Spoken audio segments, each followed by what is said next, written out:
Welcome. This is a Portland Psychedelic Society political education event. For you guys who haven't been with our society before, we haven't been doing a lot of politics. So this is kind of like a special thing for us to discuss. And we have the founders of the entire kind of decrim movement that we're all hearing about in the newspapers here today to discuss what has been successful for them, what their campaign is, etc. And I'll give them a proper introduction, but for now, I just want to let you know what the purpose of this meeting is. And so that's what it is. And we're here to learn about Decriminalize Nature, and we will have time for questions directly of Carlos and Larry and more. And I was just curious if one of my other facilitators on tonight had the disclaimer and donations ready. This and all Psychedelic Society events are free, and we're a volunteer-supported 501c3 organization. If you'd like to make a donation of any amount, you can do that through the website. There's a Donate Now button, and I put that at the top of the chat. We're also looking for volunteers to assist with Zooms, social media, and other tasks if you're interested in volunteering. There's a form on that portlandpsychedelicsociety.org website. Our events are about learning, sharing, education, and harm reduction. Please refrain from solicitation and illegal activities at PPS events. What you hear tonight is not regarded as medical advice, even though we may not be doing a lot of medical talk. It's a place for members of the community to share experiences and information and to have fun. We appreciate your support. We're Portland-based, but we love people coming from anywhere. You have to just do the math on what time it starts if you're in a different time zone. Do we have any other announcements, Jayson, before we get started?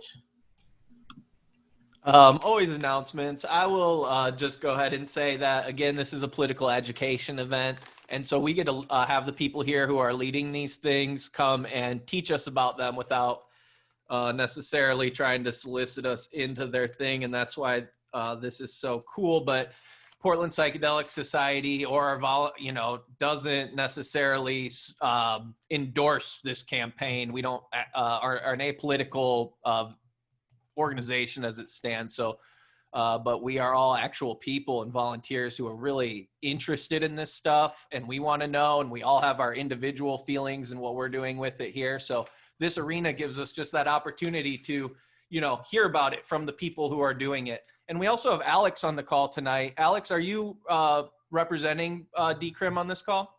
I am. Okay, excellent. Let's just get into it. And so I will bringing you here today, Carlos Plazola, excuse me if I mispronounced your name, Decriminalize Nature chair and co-founder. He studied biology and anthropology at UCLA. He lived in Ecuador to connect with the deeper meaning and the sacred. He studied environmental science at Yale to understand the human impact on Earth's ecosystems. Sorry, I did not prepare this. So he is very credentialed, very qualified, very educated, and very higher up in this entire movement. Larry is also on the board, also a co-founder. He co-leads the Decriminalize Nation national outreach and supports communities in cities across the United States. So not only did these guys do it, but they are also helping other cities do it. You saw a small list on our meetup, but that is completely incomplete because I'll bet that number is like over 50. I'd be curious to find out tonight. So without further ado, I'm going to let you guys hear from the guys themselves, Larry and Carlos. I'm going to put it onto speaker view as they kind of jump around. This meeting is being recorded, but we're going to try to just record them. And then so that way this information can get out onto YouTube for everybody. So thank you. Thank you very much. Nice being here. Carlos, do we have an agenda for tonight?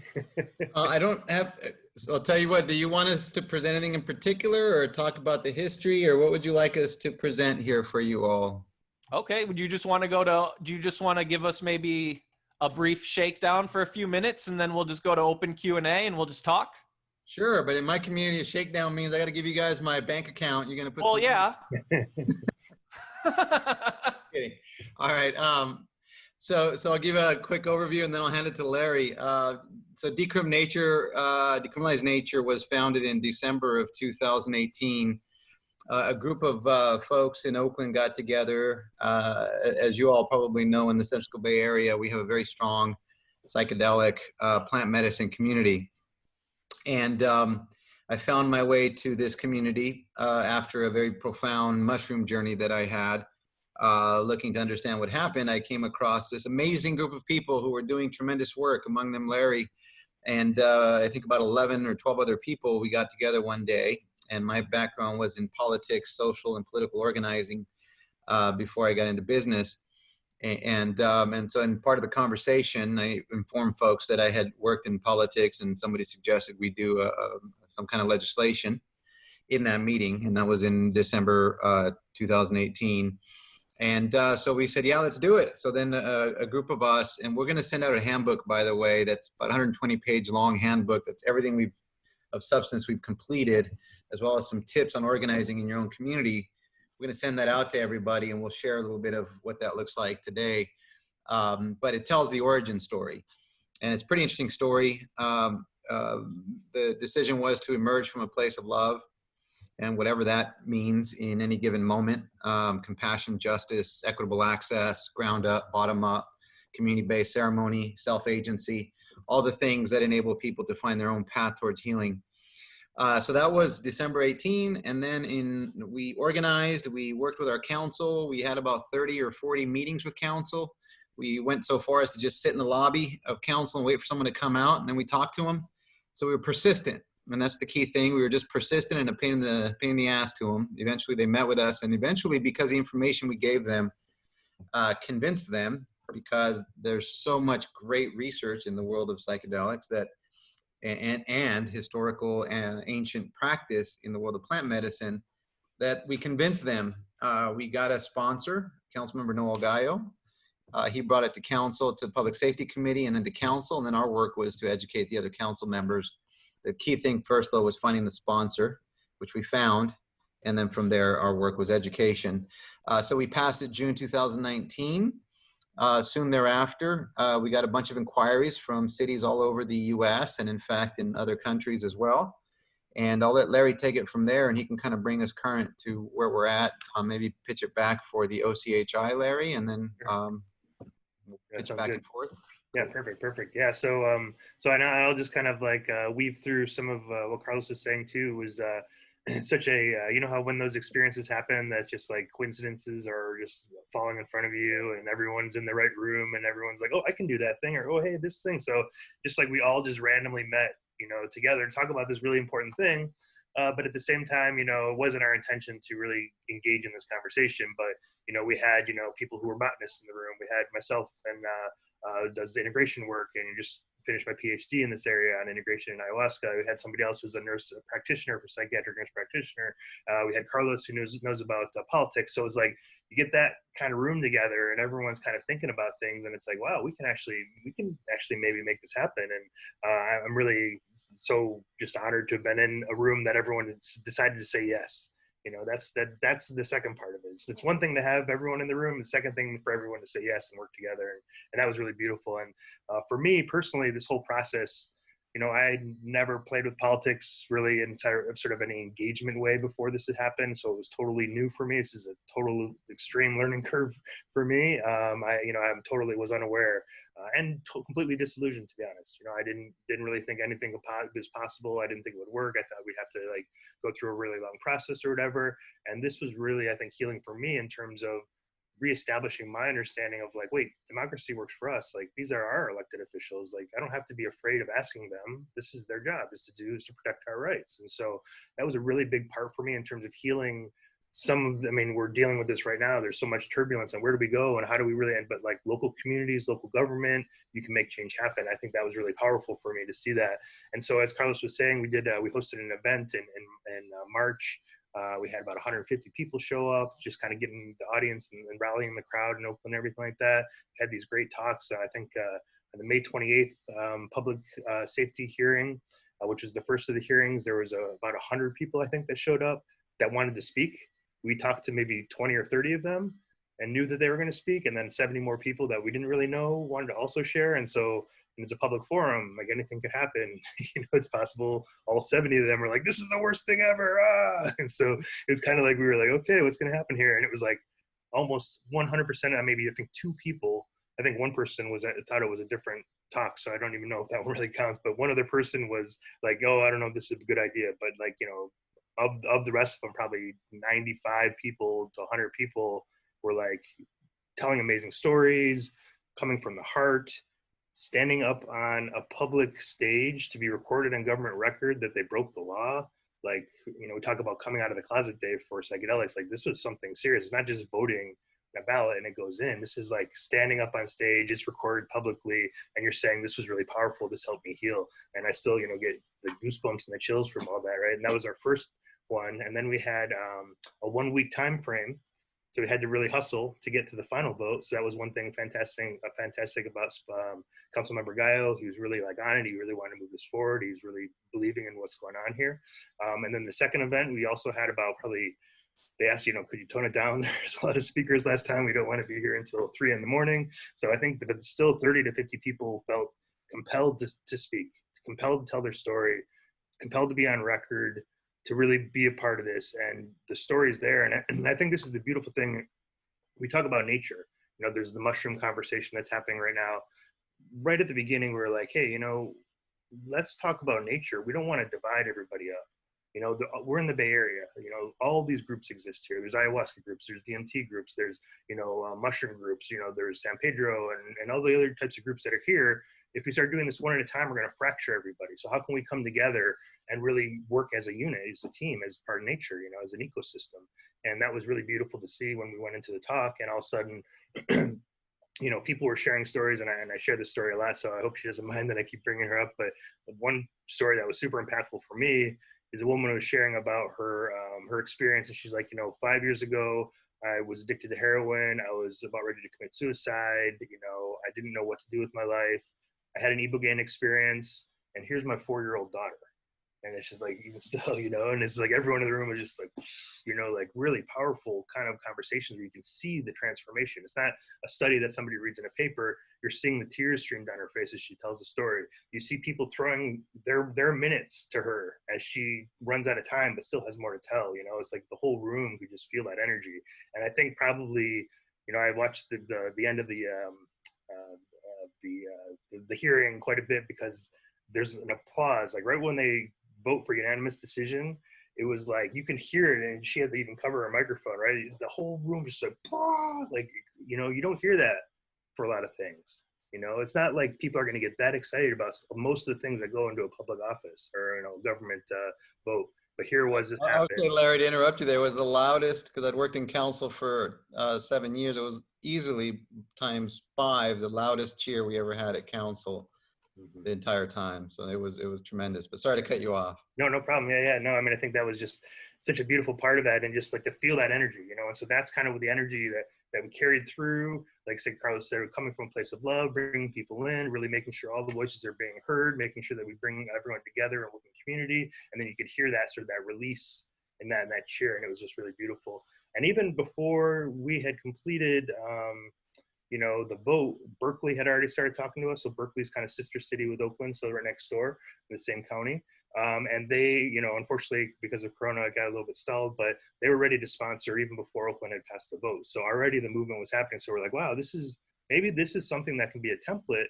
And we kind of been talking about it before, but I think until we passed, we were a little unsure of if it was going to work, you know, in that way. But we're like, this is a template that other cities can also work with. And so that's been really a model for us from the very beginning, you know, transparency, open access, create a template, empower other communities to do the work, do what you can, make sure that each community, local community, is actually going to know that local community best. So they're going to be able to understand sort of the dynamics that we couldn't understand, but how can we help you out, that kind of mentality. And I think that became apparent when Berkeley, and then also, you know, a couple other places. Then we had Santa Cruz was interested, and then Chicago was interested. And Chicago was interesting. I don't know if you all heard this, but there was the story is it was the guy's first day on the job, and he made the best mistake ever because it brought intense hype, even though it was inaccurate, intense hype around this idea, because it was like everyone's like had no idea that Chicago was even on the board, and all of a sudden he accidentally put adopted instead of just made it to the next meeting. And so everyone was like, oh my God, it passed in Chicago, and like news, and people are like everywhere on social media, and I'm trying to like tone everyone down, like, oh, slow down. It's just, you know, it's just because we were trying to keep it a little bit more, you know, not as hyped up because they're still working through everything. It was only their first meeting. They're still trying to go through stuff. So you know, the guy who made that mistake has made a great mistake. So thank you to whoever he was. And that was great. So then Chicago's happening, then other places are happening. We got, you know, probably, I think over the course of time, easily 130, you know, people from 130 different cities. Sometimes it's multiple people, sometimes it's organizations, sometimes it's one person who's just like, hey, I want to do something out here, but maybe nothing's really moved forward. But at least 130 cities, at least 4 or 5 different countries. We had people downloading graphics from Moscow. Like, it was like, this was all of a sudden became a world thing, and before we even really knew what was going on. So that was really beautiful to see. And then, so our job is really done just to support, send out all the information. The organizer handbook that Carlos is saying is sort of an updated version of all that information that we're just kind of sending out kind of individually. And this is a little bit more put together and has some other sort of philosophies and frameworks and ethos and things like that. But then obviously, again, everything got kind of a little bit, you know, off when Corona hit. But the last thing that happened before Corona hit was Santa Cruz. So Santa Cruz ended up passing on January 28th. On that same exact day, Chicago was also supposed to go to their next meeting, which would have meant they only had one more meeting to go to pass, but Corona shut that whole thing down. So unfortunately, Chicago's paused for a bit, but that doesn't mean people aren't still moving forward. And so once Corona hit, we kind of, we said, you know, let's pay attention to nature. We do a lot of that in this process. What does nature do? What would nature do? How would nature react to an environmental change, or how would it be flexible in this situation? We're like, you know, it seems like right now with everything going on, this isn't a fruiting and flowering time. This is a get back to our roots. This is an opportunity for us to like engage back with community and these types of things. So we had about, I think, 35 different cities that we had virtual meetings with over the course of the Corona time, and helping, you know, organizations out there a little bit farther along. So now through that process, you know, sort of strengthening all those communities that are doing that work, but then also like Ann Arbor, for example, which Jayson mentioned, or I don't know if he did, or I'm sure you know that the Detroit conference happened recently, which is an amazing conference. But now Ann Arbor is ready to introduce in a week. And that's pretty amazing, because I think everyone has been kind of in, how do I approach my city council right now? You know, how do I engage with them? There's so many other important things to do. What are we going to do about this? But I think if Ann Arbor gets some more news going again, even just posting that Ann Arbor had it on the agenda, we had Maine contacting us. We had, you know, Boston, you know, like a bunch of other places that were already doing stuff, but kind of fizzled out because of everything going on, are now back like, oh, okay, it's time now. So I think people are just waiting, and like the mycelial network, the fruits are just bubbling underneath the surface here and ready to go. And I think this, hopefully Ann Arbor will be a big shift again for people to go back into, okay, let's try and work on this. So that's what's going on the national level. At the same time, Carlos and some other folks, myself as well, and some other folks are working on the Oakland Community Healing Initiative. So one of the things that was a big question when people sort of started off, you know, when we passed the resolution originally, is like, well, how are you going to bring ceremony to, you know, traumatized communities or vulnerable communities or communities that are disenfranchised, or how is it going to be safe? And this is a conversation that right off the bat people were like really asking us. And so the important thing was that we decriminalized first, so that allowed there now to be no, you know, now it's okay for anyone to do. And then now it's like, how do we build a format, and I'll let Carlos speak a little bit more to this, a format that protects community-based organizations doing the work. So it's not asking for permission, it's not asking for regulation, it's not asking for the rules to do this, that, and the other. It's about protection. And I think that was a real kind of flip to how things are being done. And I'll let Carlos kind of go off a little bit on that. But that's a little bit of the overview. I'm sure I'll have more to babble on about in a minute or two. But Carlos, you go ahead. Jayson, is it okay if I go a few more minutes? Yeah, please. Okay, thank you. Yeah, I'll kind of take the baton from there and sort of share what the basic principles are of Decrim Nature from the beginning to now the Oakland Community Healing Initiative, which is an ordinance which would actually change the municipal code, which would really be a tremendous revolutionary thing that happens in Western world, because it would really be the first time that a city would agree to legally protect our right to engage in plant healing medicine in community ceremony. Which anybody who's done that kind of work, typically you have to go to another country to experience that kind of thing legally. And here we're proposing to just make that part of our standard culture of healing here in Oakland. Again, sponsored by Noel Gallo. I did want to speak to the importance for us of getting a unanimous vote here. Oakland is one of the most diverse cities in the United States. And the significance of that is that we have 3 African-American council members. We have a Latino and Yaqui indigenous council member. His grandmother and her ancestry was Yaqui. They also run the Red Market in Oakland and in, I believe, Santa Fe, New Mexico. So they're very connected to their indigenous roots. We have 2 European descent council members, and then 2 Asian council members, and we got a unanimous vote. For us, it was important because we wanted to show that the arguments for psychedelics, plant medicine, plant-based healing, it resonates with all cultures across in all politics. Some of our most conservative council members are from African American and Latino communities because the impact of the war on drugs has been on these communities. So for them to step forward and support the resolution meant that they understood the difference between plants that help heal consciousness and the other. While they don't support the war on drugs, and none of us do, they realize the importance of these helping heal our communities. So that was important. So in terms of the ethos, which Larry mentioned, of Decrim Nature, it's really about enabling a direct relationship with the plants that people can establish on their own, because healing comes from the realization, as probably everybody here knows, from the realization that you have control over your own destiny. You don't need an intermediary for that. Sometimes we do need help and need guides.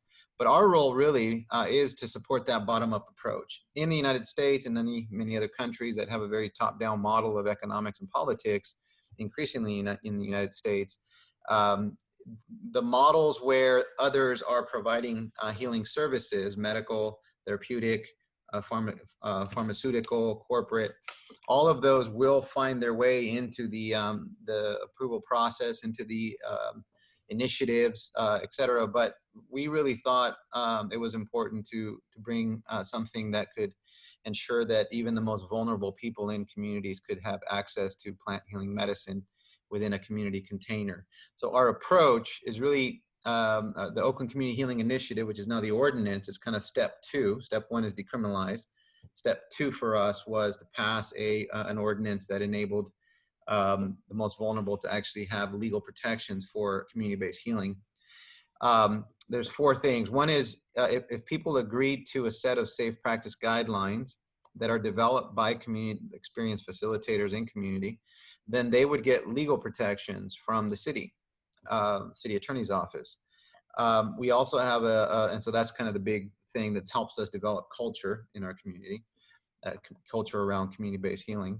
The third thing is we have a micro enterprise task force that's required to be put together the first year. And the intention there is that we figure out how to create supplies, cultivation, distribution in a way that actually contributes to community, that's community serving, that doesn't extract value out of community like our cannabis industry is now doing, but rather allows communities to cultivate their own, to hold ceremony, to get jobs in providing ceremony, those kinds of things. So that's the task force. And the 4th big thing of our ordinance is public health research, observational studies, community-led public health research. So we have some folks who live in our community, in our Black, brown, vulnerable communities, who are public health experts, and they would help lead with other organizations like perhaps CIIS, perhaps Stanford Health Clinic, Unlimited Sciences, and others could then they would help us understand the effects of these plant-based medicines or plant healing medicines in our community ceremonies, as a result of our community ceremonies. So I think that kind of rounds out what OCHI is.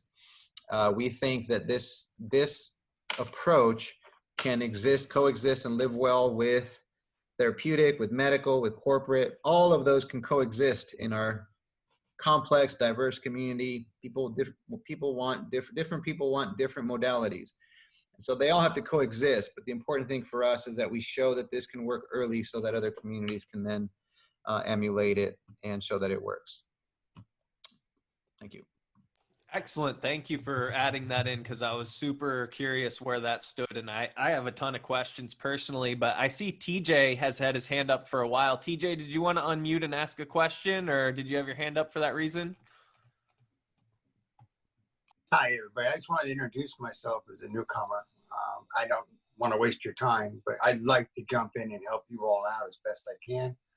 I'm out in New Jersey, and I'm a cannabis advocate who's got his ass kicked for speaking the truth. I'm also a 12-stepper, 27 years in the rooms, who's quite annoyed that they outlawed nature to force feed us not just chemicals.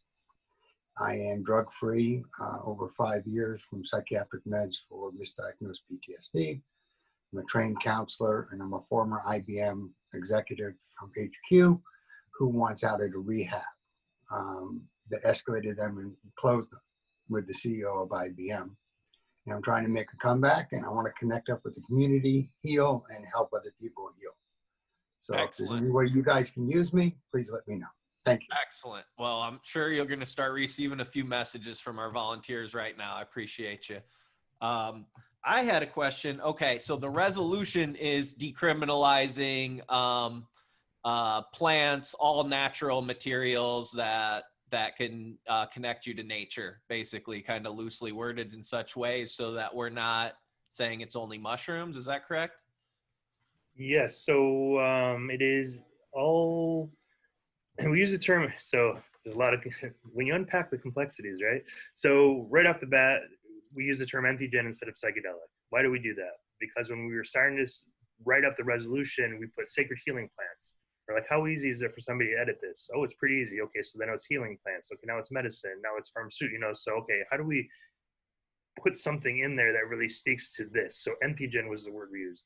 Entheogen speaks, typically, it doesn't have to mean, but typically refers to nature, refers to, the word came around to really speak to ayahuasca ceremonies, iboga ceremonies, where psychedelic didn't really quite work for that, So that was kind of the framework that we're looking at. Because of that, we kind of looked at, okay, so what are the entheogens that we would then be focusing on, right? And so, most of the entheogens, which is surprising, you can eat a poisonous mushroom, but if you eat a mushroom with, some psychoactive properties, all of a sudden that would be a big deal. So, so mushrooms are one of them. Iboga was one of them, or think plants with ibogaine. So around here we have star jasmine, which also has ibogaine in it, so we don't actually have to go to Gabon or whatever. Plants combinations similar to ayahuasca. So the typical ayahuasca you hear of is Banisteriopsis caapi and Psychotria viridis. There's also yahe and other things as well, which are different vines, but there's about 4,000 different plant combinations that could create something similar to ayahuasca. So ayahuasca is not the only one. And so we also encourage people to look at what local flora and fauna is and ethical sourcing and these types of things. But because basically ayahuasca is a DMT MAOI complex, if you find those two plants, whether it's acacia or it's Syrian rue or it's something else, and blah, blah, blah, and you figure out ways to combine them. I'm sorry, Larry. I hit mute on you when I was trying to spotlight your video. But you were talking about, I just did it right as you were saying that, when you're combining the different stuff. Okay, yeah, sure. So you can combine different things and also have kind of a similar experience as ayahuasca. Then the other one would be cacti. So this would be cacti containing mescaline. This could be San Pedro and other things like that. Obviously peyote is a conversation that's been happening as well, but we've been kind of in the sponsor is from the Yakwe tradition, who has a long tradition of peyote. We're really concerned about the sustainability of peyote and that type of thing. So we really wanted to find a way to be able to have it grow in other places. That was our intention of putting that in there originally. But San Pedro is typically what more people are kind of working with out here because it's really long cactus. It grows really fast and that type of thing. And then let's see, San Pedro or cacti, ayahuasca. So that would be, and also including plants with DMT. So Phalaris grass, canary grass, these types of things that have DMT in them. Also MAOI, there's a couple that have MAOI and DMT in them, I believe. Or actually, not MAOI, 5-MeO DMT and DMT. We included in the languaging that 5-MeO DMT would be included because we said types of DMT or types of tryptamine, but we didn't say the because we didn't want people going out and causing a lot of damage and that type of thing as well. So we avoided saying the toad, but it is kind of in there. And I think those are the 4 ones. I think so all of those exist on Schedule 1. They're all the plants that exist on Schedule 1. The only, I think, one that we missed is Kat, I believe. And I could be wrong on that one. But that one has a little bit more risk element to it. So we were being a little cautious around that. We didn't touch on poppy or coca. Those are both Schedule 2. Granted, they are nature, but they weren't Schedule 1.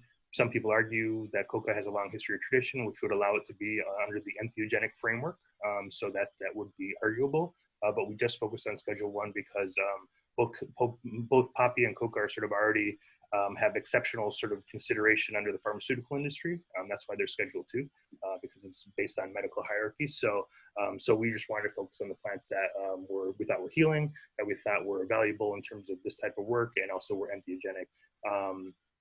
And I think we didn't touch on, we touched on extracts a little bit because talking about DMT being extracted from, let's say, grass, but we really focus on natural kitchen-based, put it in a freezer and put it in lemon wash or those types of things for ways of doing it and not staying in a laboratory. Because the idea at the end of the day, just like working with our government, we want to be able to be fully, able to participate in this process. We shouldn't have to go to a laboratory to go talk to somebody to do it, or the guy who made this. Like, we should all be able to know how to work with nature. And that was really a big part of this too. And part of that nature framework really is to, like, how do we re-engage our relationship with nature and understand this long history?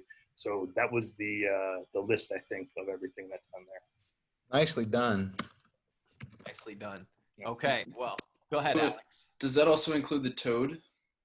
So the toad is technically included because we say natural materials, but we wanted to avoid people going out to the desert and picking up toads everywhere. Just like, the intention with Peyote too. I actually was looking through some emails the other day, and I'm thinking on the first, I think before January 5th even started, we had already looking, okay, what are the laws in California? How do we get this to grow more places? Because same thing, we didn't want people to go out to Texas and harvest. The idea was to grow there. So, but the toad is kind of, has a lot of things on it. Our intention was to really just focus on the plants as well, because I think another thing that maybe somebody strategized about is like, okay, you can talk about nature and plants, but as soon as you go into the world of toads, somebody's going to look at you weird. You might not get it past the next city council person or whatever. So we decided to just kind of use chemical framework. So tryptamine, phenethylamines, and indolamines. So tryptamines are the DMTs and the ayahuascas and the ibogaines. The phenethylamines are the cacti, and the indolamines are things like I think even protam, I think, is an indolamine. Basically, I think it just means it has that nitrogen on there, which that's a whole another conversation. But chemistry and the Analogs Act means the nitrogen is what everything can get criminalized as. That's why salvia is not illegal, because it doesn't have that nitrogen on it. Okay, interesting. Okay, so that's the resolution, and that makes all of that not criminally prosecutable, basically, within my city, more or less. Okay, and then City level, correct. Say it again. At the city level, and this might city be level. a good opportunity to clarify something that even lawyers, I guess, sometimes miss. Cannabis is still illegal at the federal level, but the reason that the federal government is not raiding all of the dispensaries and the grow facilities isn't because somehow they suddenly became legal locally. It's because there's so much power behind the money that the cities and states wield to legally defend their ordinances, that the power tipped around 2014, and the federal government just didn't have the resources to continue to try to shut these down without a bunch of legal battles. So they just sort of folded up shop on prosecution. And I say that because a lot of people say, well, how do we legalize entheogens, right? It's not enough to decriminalize. How do we legalize? And until it's off Schedule 1, the only way to legalize is to create enough cities that are decriminalizing or legalizing at the state or local level that the federal government then just kind of folds up shop. That's part of our Decriminalize Nature strategy. That's probably step 4 or 5, which we probably won't get into tonight, but we do have a broader vision about where we're going with all this. I appreciate you clarifying that, because at our other political stuff we've been talking about our state kind of, I don't know, ballots, for lack of a measure. I'm not sure what all that is. So you guys have the resolution, and then ordinance, is that something different? And then that is what you guys are calling OCHI, which would allow for people to be trip sitters and guides and stuff under that, kind of like legal framework for that without having, can you guys just summarize that in like a sentence or two, maybe? I'll try to do for politics what Larry just did for plants and compounds, because that was beautiful. Okay, so the resolution is an opinion of the council, except where it comes for funding, because the local government can't override state or federal law. If it does, it can get sued, but it can issue opinions. it can also defund, or it can also make decisions on its own budget, which is why a resolution, while it's very powerful in defunding, it's also an opinion. So the opinion of the council was, hey, police, make this your lowest priority, and we're going to defund you from enforcing this. So that's a resolution. An ordinance actually changes the municipal code. It becomes part of the permanent municipal code, which is why it's so powerful to pass an ordinance, but we have to structure it in a way where it can't be challenged legally. And that was kind of the trick. And so we're calling it a mental health emergency declaration, because local cities have rights to pass things that support their local population's mental health well-being. And so that's what we're doing. And so the ordinance will actually change the municipal code. The next step is to then take that to the state level and get a state legislation passed that is a pilot project legislation that would say, the state would basically be saying to the federal government and to its own prosecutors, we're supporting as a state what Oakland's doing because we think it has the right to do its own pilot project for its own population's mental health. So we're going to defend it. We're going to direct all of our prosecutors not to prosecute them in Oakland. And we're going to legally defend should the feds come in, because we want to protect our cities to do what they believe they have to do for their populations that's within their arena of jurisdiction. So that's the basic gist. And that's where we're going in 2021 and early 2022.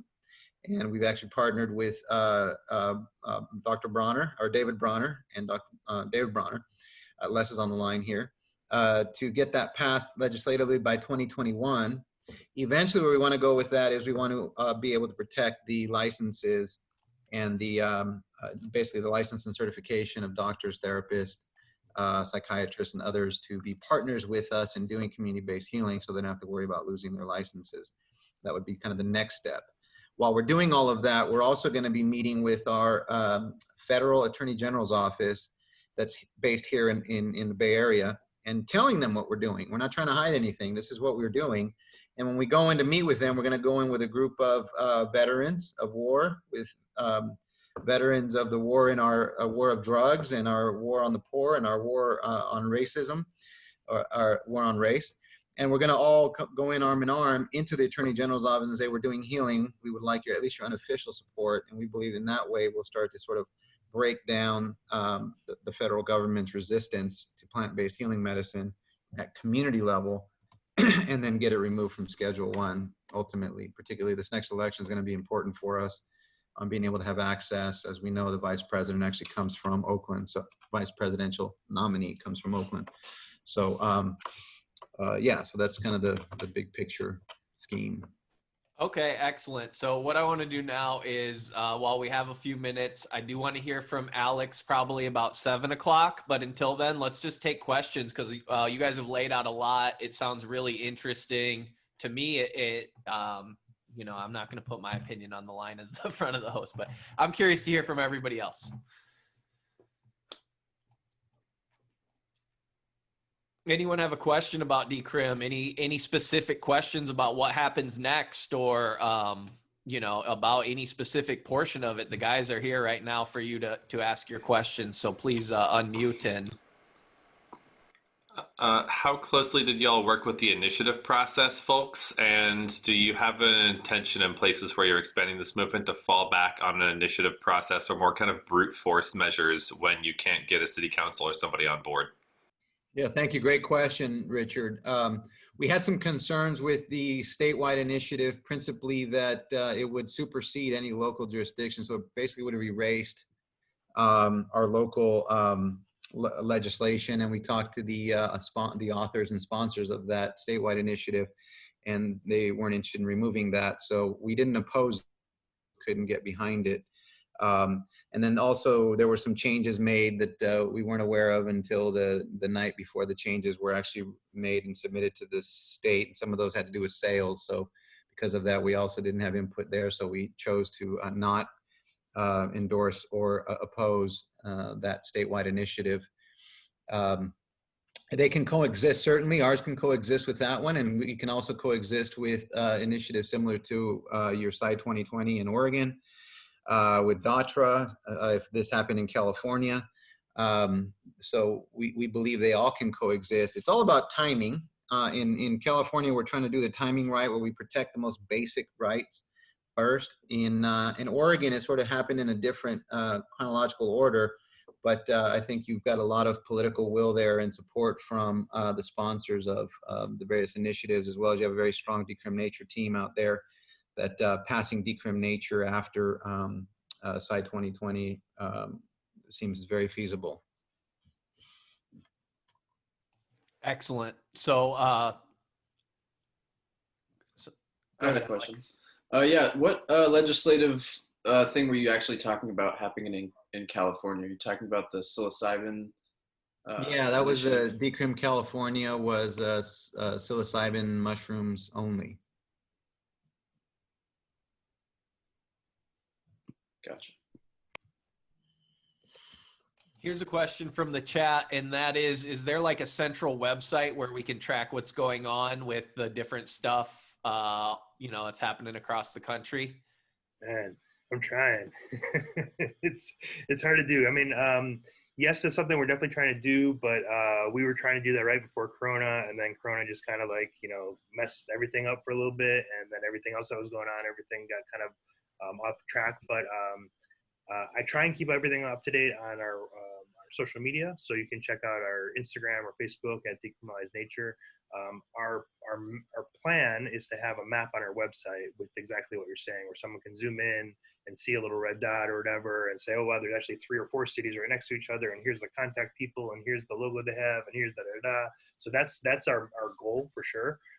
But tracking, 40, 50, 100 cities and trying getting everyone to put their information in while also juggling, I like to say this, all of us that are doing this work have to give us double extra pats in the back, because we're doing something that's never been done before in a time that no one's ever seen before. So, it's kind of a strange moment in time here. So, I think that the end goal is to do that, and we're really excited to do that. And every once in a while, you see, like, we'll put up little posts on social media that kind of do some of that. But if you want to know specifically, if you have someone that's like, oh, I know somebody in, Atlanta. Oh, we just talked to somebody in Atlanta today, actually. So they can just send me an email at decrimnature@gmail.com. It's just a Gmail account now. I don't know if somebody wants to write that into the little track box there. And then I can let you know and keep you updated on at least if you have a specific question. And then, like say, as time moves on, we'll go to do that. I had a question. That was my long answer because I feel bad about not having it done. I can't remember if it was Carlos or Larry said about waiting outside of council for your city council members to come out. Could you describe a little bit more about that process of that initial opening up to the council members about your proposed plan? Yeah, great question, Alex. We write about actually that question in our organizing handbook, because as we talk to people, we realize this is a barrier for many people, but it's totally sort of subconsciously created. It's interesting that people will stand on a corner of a block and gather signatures, right? And people will do this or they'll educate people and in order to gather signatures, and they'll do this for days and days and days and days, and then they might get 500 signatures. They might speak to 1,000 people, and they might end up spending 500 hours or 100 hours. And if you think about council members as simply the elected representative of these people, because council people are actually pretty mathematical in terms of their expression. They're just the end expression of some calculus that's happening on the ground that gets them elected. So if you go in and you spend 10 hours actually trying to get access to a council member, and then you finally get access, and you just keep going back, instead of going to that corner to educate 50 people, you go to the office and you educate one person, and you do it in one 1/100th of the time. What you've in essence done is, at least in Oakland, you've educated 70,000 people. And what I mean by that is that council member coming out and supporting it and being converted, you now have their vote to pass something. And if you do that with all the council members, at least the majority of the council members, then you basically just changed the entire community that you're in. Makes it easier at that point to go and talk to people on the street corner to be able to say, hey, we passed this at council. And they're like, oh, this is happening in my city. Let me listen. So with that logic, we would just go to the council and we'd say, hey, everybody, 12 people, 10 people, 6 people in our core group, let's meet at Wednesday from noon to 2. We're just going to go sit in the council office. And that's how we started it. And we'd show up and we would take materials and we'd just sit there in the council lobby. And then we said to the receptionist, will you please call the scheduler for every council office and let them know we're here? And probably, you know, we went back 3 or 4 times to do it this way. And each time there might've been 20, 30% of the schedulers came out. And we would say, here's some material. We'll be back next week. Let your council member know to share some additional material. And then we go back. And then doing that kind of method, eventually people said, these people aren't going away. They're really, really passionate about this. They seem to be reasonable people. They're coming with science, facts, and data. So we might as well let them in. And so it just took tenacity and sort of perseverance. But it was a whole lot easier than all the grueling work you all do standing on corners, which I respect very much. But I'm too old for that, Alex. And I would say one more thing to that too is like for me, you know, I had more of the nerves because it was Carlos's thing. So I dressed probably nicer than I should have. Well, no, it was all good to, you know, kind of dress up nice and everything. But I think the key is like picking your team that's pretty broad range, because you just don't know what the one comment is going to be from the one person that hits the one person right. And it might be, you know, everyone's not, you know, they're telling their story, but it's just not really hitting. And then, you know, we had one specific instance where, you know, the city council staff member was, you know, full of tears because of an experience of grief with passing recently, and wondering why, you know, her husband could have maybe had a better chance with this. And so, you know, to be able to, like, you know, explore what was happening around his anxiety around death. And so you don't really know who's going to be in the room that's going to make the sort of thing go. But at the same time, if you have a really broad spectrum of ideas, of people, of backgrounds, of skill sets, or whatever, you probably find somebody that's going to make the right, you know, conversation happen. So, I don't know if that makes sense. A little addition there. Definitely, yeah. A lot of value in having a diverse range of people to speak from different backgrounds. I still got time for questions from others. If you guys have some, feel free to join in. My question is there anything in the resolution about giving it away? Like, am I going to get in trouble if I grow a bunch of mushrooms and give them to my friends? Is it specifically in there?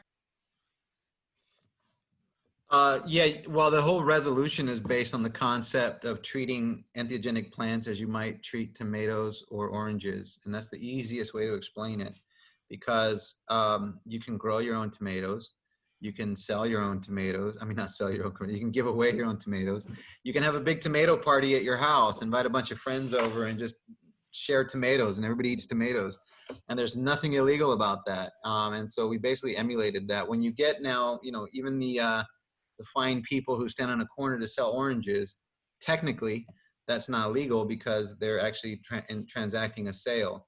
So that you're really not supposed to do that under our Decriminalize Nature resolution, that is, stand on the corner and sell or sell at all the entheogens. But our micro enterprise task force that we're creating under the ordinance is going to investigate ways of creating these opportunities for sale of services as opposed to commodification of the plants or fungi in communities in a way that enriches and supports our community and helps people thrive. I'd like to have a follow-up question on that. I know that when DC legalized marijuana, they weren't allowed to sell in stores. But what they were doing is they had weed in these little capsules that were like sealed with a sticker that you could easily peel off, and it said like, do not open this, this is just a souvenir. But what you do is you'd buy like a t-shirt for $40 and you'd get like an eighth of weed that you're technically not allowed to open. But is like something like that, like what y'all are thinking about in the micro enterprise task force? No, even more direct, frankly. So right now, and some of you might have heard about the seizure of cannabis and mushrooms at an organization here in Oakland. That was a church selling cannabis and mushrooms, but the search warrant only mentioned cannabis. And the importance of that is that this gets to the creation of special permits. When you create special permits, inevitably those special permit holders will organize against others who aren't paying the cost of the special permits or the taxes, and to create greater scarcity or less abundance, I suppose, to protect their permits and as taxpayers. In this case, that's what happened, is the other dispensaries organized to shut down this church that was selling cannabis. It had nothing to do with the mushrooms. But what we're trying to do as part of our micro enterprise effort is to say, what do we actually want to do? And let's just be bold about it. Let's say that we want to create opportunities in some of our most disenfranchised communities where they can cultivate and they can sell the services of cultivation to the churches or the CBOs, organizations that are doing the healing work, the containers that are the community containers organizations. Then let's just be frank about it, and let's figure out how the city will defend that at the federal level. We have work to do to create the kind of momentum that we need to politically protect that. Again, getting back to power as opposed to the law. If we can create enough power and momentum behind what we're doing, then we'd rather be very open about it, because those kinds of tricks now, the feds see through them and they go right after them. And that's happening throughout the US right now. Okay, that's amazing. Because I was, we have a lot of misinformation come through here. And again, I have not been like super politically interested or involved. So I didn't know, that I would be able to grow a bin of tomato caps and just have well, obviously we're a federally registered charity, so we couldn't do that. But a organized group of people within the city limits may be allowed to do something such as that. That's amazing. Does anybody who haven't had a chance to ask the question yet want to get on here? Because I do want to get to Alex and hear the update from Portland, but we do have some time for your questions, especially if you're here to ask questions. So.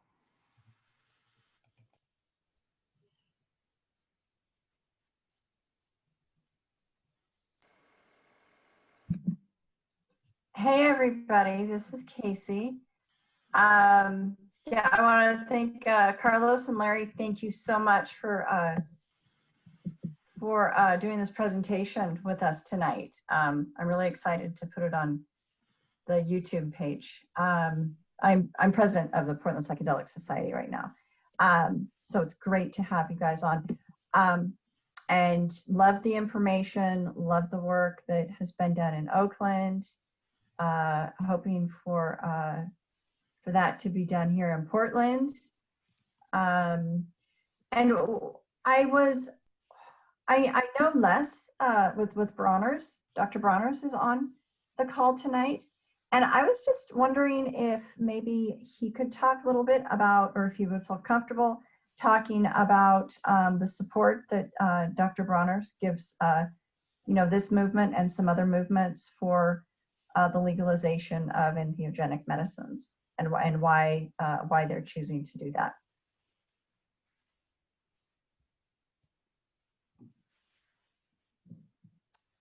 Yeah. Hey there, and thank you for asking that question. I guess I don't want to spend too much time, because I think there's a lot that we can still dig into specifically with Decriminalize Nature, but I guess in thinking about Dr. Bronner's support, we have 12 different issue areas that we cover with our philanthropy and our giving program, and over the last couple of years, drug policy reform has become the number one issue in terms of actual kind of dollars given. And it's really two buckets. It's cannabis legalization, and then the kind of integration of these different psychedelic therapies.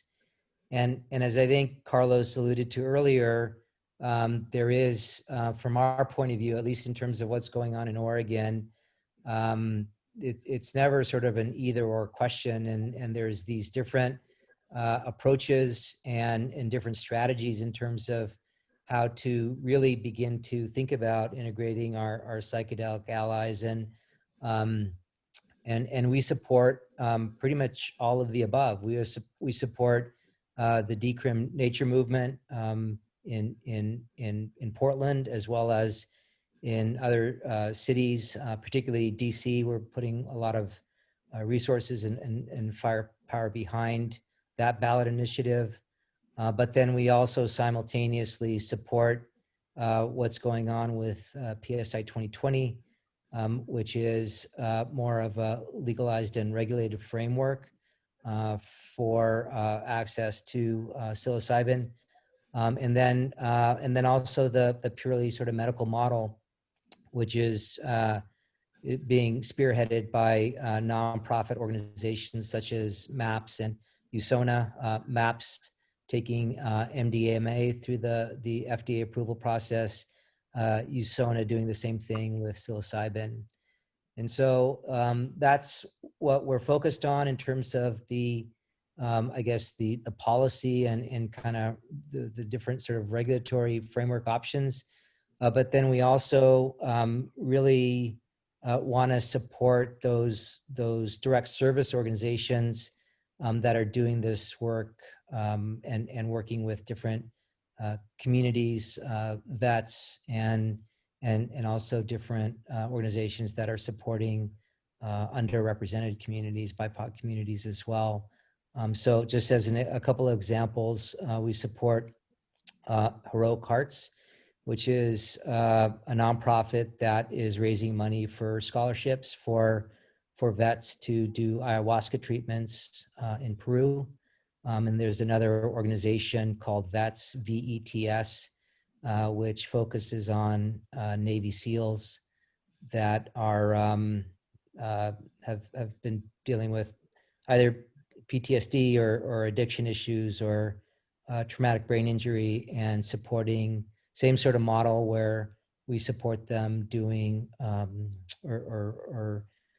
issuance of scholarships so they can go to Mexico for iboga treatments and 5-MeO treatments as well. And so it's for us kind of multi-pronged in terms of how we think about achieving that goal. And it's actually, we have what are called our OKRs, which are our company objectives and key results. And we kind of put this on the same level as any sort of commercial objectives we have, but it's really about the responsible integration of cannabis and psychedelic medicines into mainstream society, and sort of simultaneously kind of looking at all these different strategies and tactics, and trying to kind of promote all the good work that's being done on the legislative and policy front, as well as, like I said,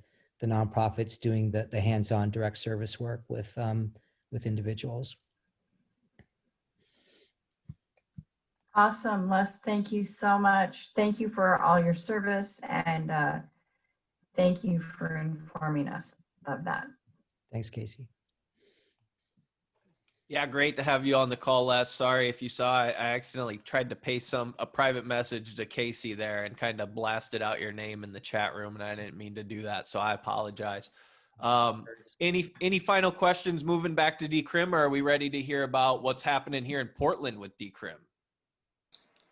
I guess in tune with my other question from earlier, how about going directly to state legislatures? Is there any plan to do that, or any success or failure so far, or is that still uncharted? Do you mean with Decrim Nature? Yeah. Okay. Yeah. So we're doing that as part of our process with clear intention is to start local, because that's where you can build community.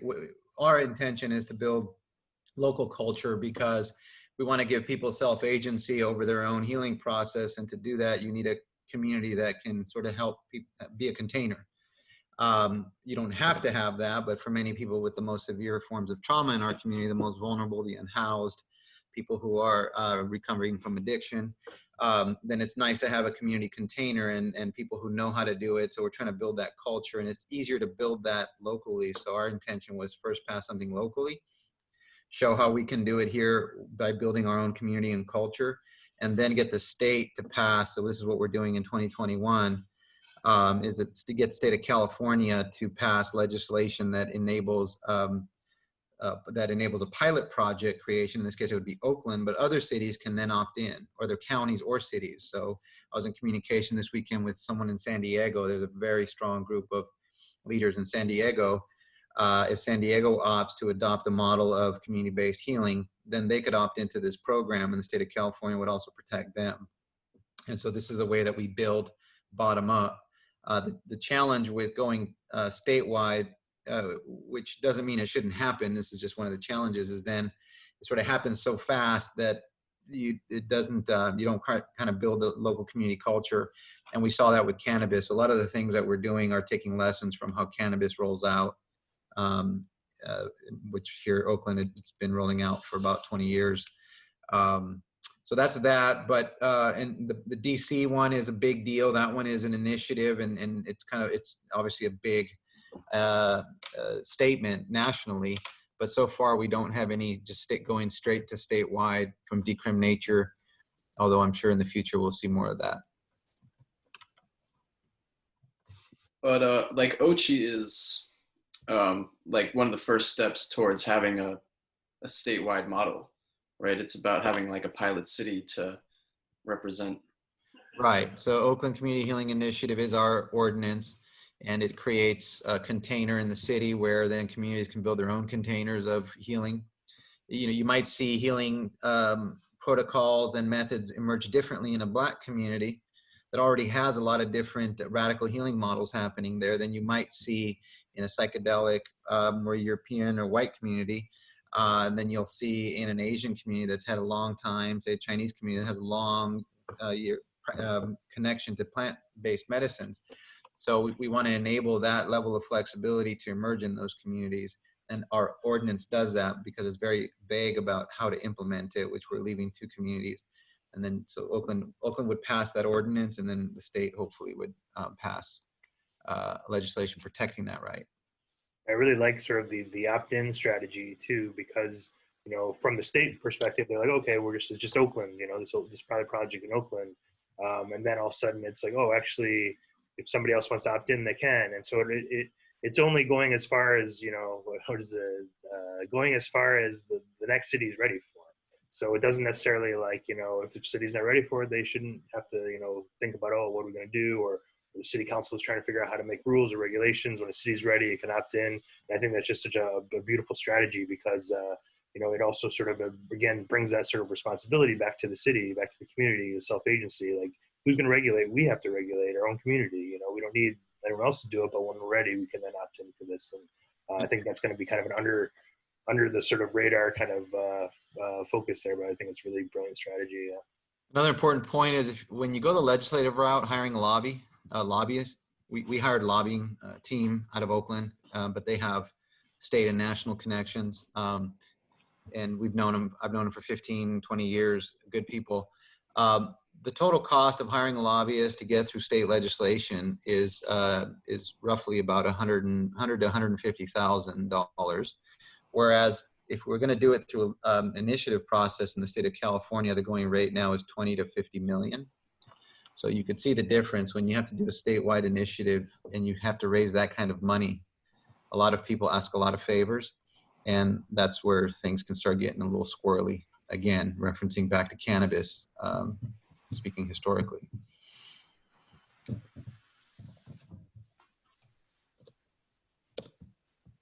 I got one more. Anybody else got one before I do it?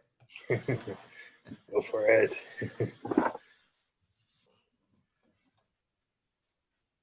I forgot. That's why I was making a break. I had it, but I forgot it. All right. So with that, I'm sure it'll come back, but it was a really good one. But I want to introduce Alex Wilson, who is a local volunteer who in Portland.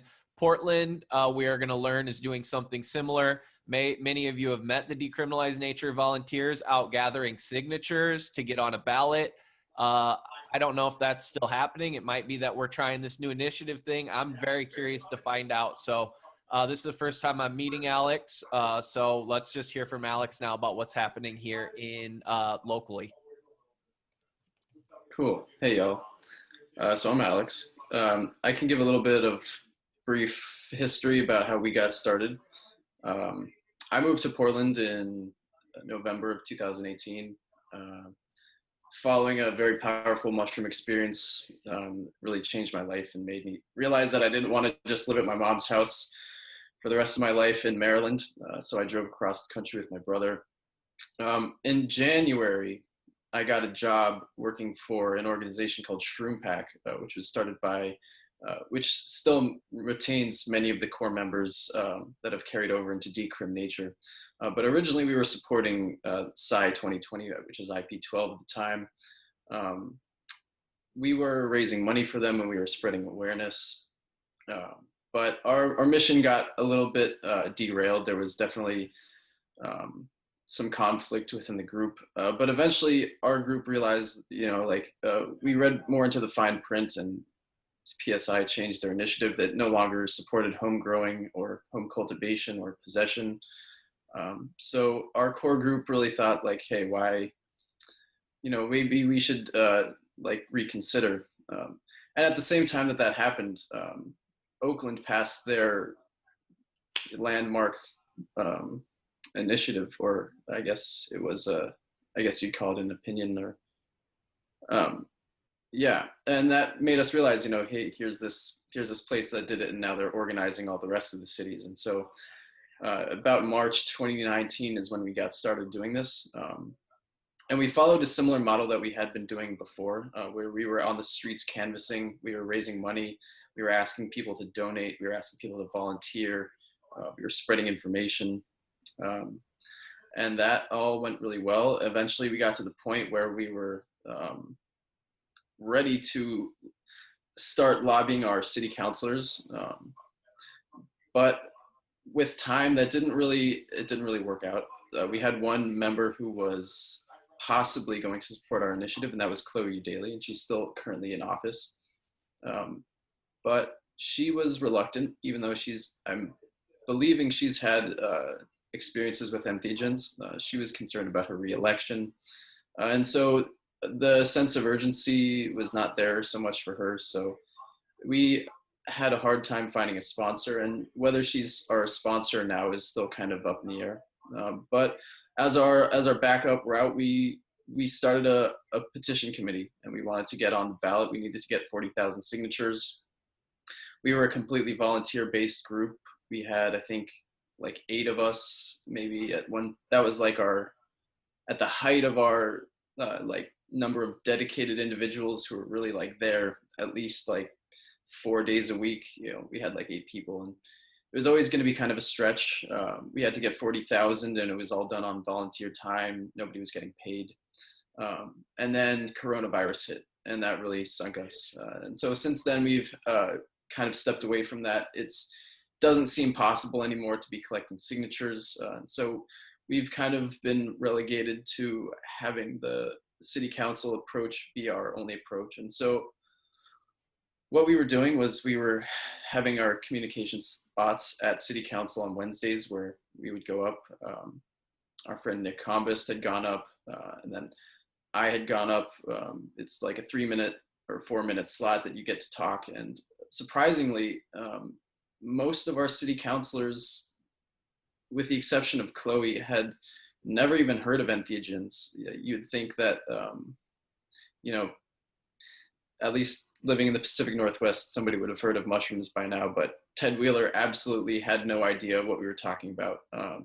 He thought it was interesting and he thought it was neat, but there was not that pre-existing awareness of the issue that would help us get through. So, and Ted Wheeler never even agreed to meet with us prior to that. So it shows how much that he was invested. But so we were scheduled to have communication slots booked up every week. We were going to have 4 every single Wednesday. We were going to take up pretty much their entire AM session, and COVID canceled all that out too. So kind of like what Larry said, is that now is the time that we have gone sort of underground. We've been regaining our power, but ultimately right now it seems that the strength is going to come from a city council resolution or ordinance, which is defined in we already have it written out. we've given it to them, we've sent it to them, we've given them plenty of information. It's always seemed kind of like a long shot because they're going up for re-election this season, which to them, and especially Chloe Daly, is that this, is possible that it might hinder her re-election, which is understandable if you don't know the amount of support that is pretty existent in Portland. And I know well myself because I was a canvasser for this organization. I've talked to thousands of people, many of whom supported. We had over 10,000 individual people donate. So we really know that there's a huge body of support for this thing in Portland, especially, but we were never really able to get some concrete support from her. So I am hopeful that we could still get this done through a city council initiative, and that's because they just passed a ban on tear gas, which it's kind of hopeful. And I know that the two are not similar, but it shows that even in times like these, city council is still making measures to better the circumstances of living for people. And this absolutely falls under restorative justice. So, with that in mind, we are still hopeful for our city council members. But again, COVID and now the forest fires and the riots, or I should say, political protests or social justice protests have definitely become new factors into this thing that we were not before ready for. So yeah, that's kind of where we're at now. We're hoping that, after this election season, depending on who gets reelected, those will hopefully supply us with a champion for this ordinance. Yeah. I just wanted to say, Alex, that one of the benefits pre-COVID, what was happening is so many cities were starting to entertain this, and it was becoming this momentum, especially when Chicago announced, as Larry said, and then, we had Ann Arbor, we had Minneapolis, Dallas, all these cities that were getting ready to bring this to council. It creates cover for other council members who might be there in their heart, but they're a little fearful. And so I think post-COVID, there will be another opportunity to go back to your council member, the one who you mentioned might sponsor. And if she sees other big cities and other, Washington, D.C. getting support, that she might be more inclined to get past that initial anxiety of reelection and kind of go with her heart. But it will require persistence. So don't lose hope.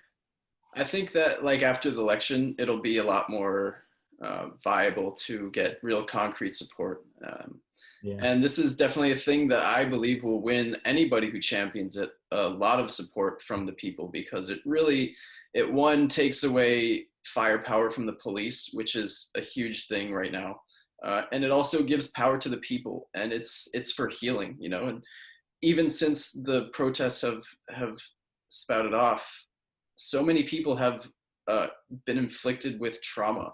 So many people have been maced or tear gassed or shot at with bullets, or just plain traumatized from all the stuff. And we see that with the movement, we see that we're a community that is desperately in need of healing. So yeah, like I said, I think that whoever decides to champion this ordinance will really be doing themselves a favor, whether that happens before their election or not.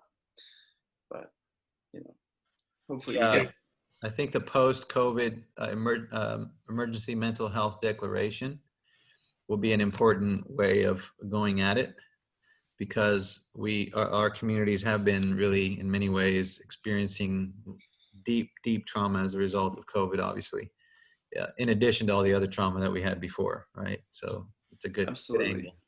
And it seems like there's a couple people in other cities too that are they're not waiting for somebody to win office. When somebody's getting ready to be in office, they're already, what's your position on this, before they even start their campaign. So I don't know, obviously there's some sort of engagement. It's a little harder to do in person, but maybe emails or something like that.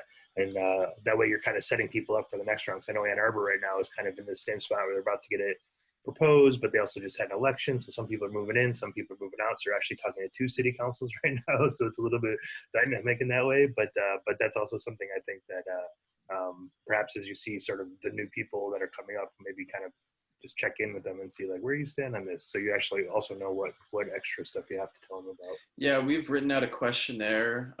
We've sent it out to not only the current council members, but also the ones running. So far, I don't think we've had any responses.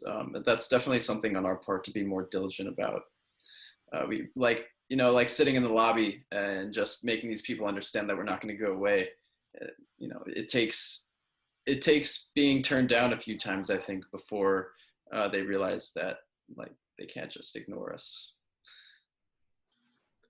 I was going to step up and say, I think probably after, I'm not sure before the election, but after the election, I know that Sarah Anarone, who's running for mayor, would be extremely supportive, would be my understanding. And you mentioned that nobody's gotten back to you about a questionnaire. We should connect because I'm not a staff, but I volunteer for that campaign, and I'm pretty sure this is an issue that they would want to respond on, so I can maybe help make that happen. But yeah, that's really helpful, and thank you for speaking up about that. Yeah, absolutely. And I think that anytime, especially if it becomes a public position, that it definitely does put a lot of pressure on other council members as well to adopt a similar stance. Alex, how many times do you think you were told no by citizens when you were out doing canvassing? Well, it's an interesting thing. So when we're raising money and raising public support, a lot of people have this default mode of just not wanting to talk to canvassers, and it's absolutely understandable. I feel the same way often too. Especially if you don't really know what they're doing, or if you kind of just assume that it's just one of these nonprofit industrial complex organizations. But when people hear the word mushrooms, it kind of gives them like a, like it makes them do almost like a double take. So a lot of times, people would walk right past us as we're getting our stop line out, and they would hear the word mushrooms and turn right around and say, okay, like, what do you need? Really anything. And that worked for a lot of people. There's also the whole thing with PSI, where a lot of people thought that, there's people out collecting signatures, and that made it so, sometimes it made it where people thought that they were already supporting our initiative when in fact they were supporting the other one, the statewide bill. And that was definitely, those definitely aren't no answers, but it's kind of like, oh, if you had taken time to ask us or to clarify, you would have realized that there are multiple things going on. For collecting signatures, we had a lot of people that were really excited about signing, and then a lot of people thought that they had already signed it. So, but generally, once you get past the whole we're canvassers on the street trying to take up your time, the responses are generally positive. There's very few times when people were negative, and if they were, it's usually there's some kind of underlying misinformation that has led them to not think that way. A lot of times people just didn't think it was possible. They thought it was a good idea, but they just said, I don't know if society could really handle that right now. Yeah. So one thing that's real quick, I just think one thing that's beautiful about this process for you is like you've just practiced 1,000 times. Now you're gonna your elevator speech to the city council members is gonna be so tuned up, because you're gonna be able to you've read so many people in this conversation. I think that's the one value. And I actually have, I did think to myself, maybe I should just stand on the street and talk to people every once in a while and get a hang of it. And I do kind of practice that a little bit here and there, but I think that skill set will be really helpful in terms of talking to your city council members. Definitely. Yeah, as a job, it's hard. If you're relying on canvassing for income, then it puts a whole other level of stress. But, if you're out there with your friends and just having a good time, and there's no pressure to accomplish anything, then you'd be surprised at how much better you do in getting responses when you're just like a dude standing out there just trying to talk to people, versus when you're viewed as like a person representing like an organization or a corporation. definitely a lot of practice, and it really like helped me find my voice, definitely. Alex, I have a question for you. You said that there was somewhere in when you were talking, you said that there was 8 people that were doing this work.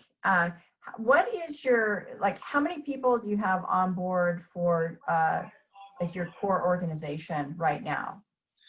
That's a really good question. The number is not a definite number. So, like, I don't know if anybody has experience running organizations, but a lot of times people say that they want to volunteer and then they just don't. They never show up. There's a lot of people that say, hey, you know, I support this, but they don't actually. Right now, we've got 4 people we're all living in a house together. We share almost like a commune. We are all united on this thing, and we're the 4 core members. It used to be 6, 2 moved out and moved to Medford. That was Nick and Sky. Then we have, so I guess right now we've got maybe, you know, in total, I guess you could say that we are at like 7 people that are really committed to this thing. And then, you know, outside of that, we've got, you know, 10 people doing different things. You know, we had one person make us a whole bunch of stickers. We've got, you know, people that wanted to collect signatures with us and that did collect signatures with us. You know, I would say that there's easily, we could find at least like 20 people who pledge support, but as far as like people that are really like down with getting dirty, you know, there's probably like, you know, 8 of us, and of those 8, only 5 are in town, and yeah. Okay, so Larry and Carlos, the support that you had behind you for Oakland it sounds like it was magnificent. So how did you do that? How did you gather that kind of solid support?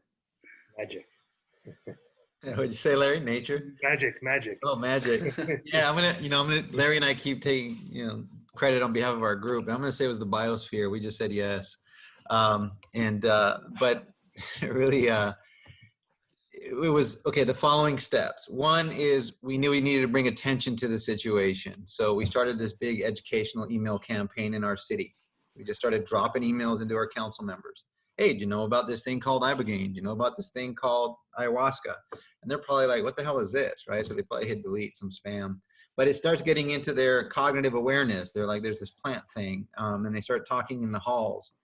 And this is where, you know, being experienced and how it works behind the scenes was helpful, because I know that that it starts to people start to talk about this wacky email they got about these things called entheogens.